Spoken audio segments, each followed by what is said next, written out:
Il existe une vieille légende au Pérou qui raconte l'histoire d'une rivière mystérieuse dont les méandres se perdent dans la vaste forêt amazonienne. Les indigènes la nomment Chanaytimchica, qui signifie bouillie avec la chaleur du soleil, car en effet, l'eau de cette rivière aurait la particularité d'être bouillante.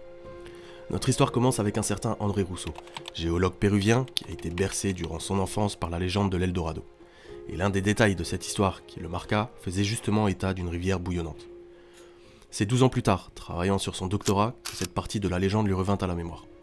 Il interrogea différents experts, de domaines multiples, et même des gens du gouvernement, afin de savoir si une telle rivière existait réellement au Pérou. Mais les réponses étaient unanimement négatives, et à juste titre. De telles sources chaudes existent bel et bien, en effet, mais elles sont toujours situées à proximité de zones volcaniques. Or, ces zones ne sont pas nombreuses dans le pays, et il n'existe aucune rivière en ébullition à proximité. Pourtant, il n'abandonne pas son idée, et durant un repas de famille, il décide d'en parler bêtement à sa tante. Je vous passe les détails, mais il apprend alors avec surprise que sa tante connaît l'emplacement de cette rivière, y étant déjà allé plusieurs fois durant son enfance. Dubitatif face aux propos qu'elle lui tient, ensemble, ils décident en 2011 de s'embarquer dans une expédition à travers la jungle amazonienne pour qu'ils puissent voir de ses propres yeux cette rivière particulière et confirmer la véracité des allégations de sa tante.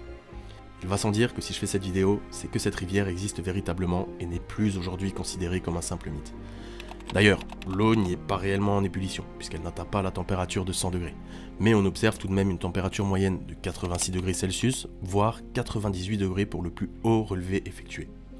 Il est également possible de la voir s'agiter par endroits, de l'entendre et surtout d'apercevoir cette brume de chaleur qui drape la forêt. Alors forcément, la première question que se pose André Rousseau lorsqu'il découvre pour la première fois ce phénomène géothermique, c'est si cette rivière est située à 700 km de la zone volcanique la plus proche, pourquoi l'eau est-elle si chaude? Forcément, le phénomène intrigue, et pourtant, malgré différentes études menées sur le terrain à l'aide de vulcanologues et d'experts en géothermie, aucune réponse concluante n'a pu être apportée à ce jour. Ce qui surprend d'autant plus les chercheurs, c'est que cette rivière commence par un courant froid. Il n'y a que 6 km qui sont chauds, puis au-delà, l'eau redevient fraîche. Un mystère qui reste entier, néanmoins, il y a bien une théorie qui est mise en avant. André Rousseau pense que les eaux pourraient venir de sources aussi lointaines que celles des glaciers des Andes. Elles s'infiltrent dans la Terre où elles sont alors chauffées par l'effet du gradient géothermique. En gros, c'est le taux d'augmentation de la température à mesure que l'on s'éloigne de la surface de la Terre. Ces eaux ressortiraient ainsi par des failles situées à plusieurs centaines de kilomètres de là, en créant cette rivière en ébullition. La réponse n'est pas satisfaisante et les recherches perdurent pour mieux comprendre ce phénomène exceptionnel. Une découverte en amenant une autre, André Rousseau et son équipe ont trouvé de nouveaux micro-organismes extrémophiles vivant dans la rivière bouillonnante.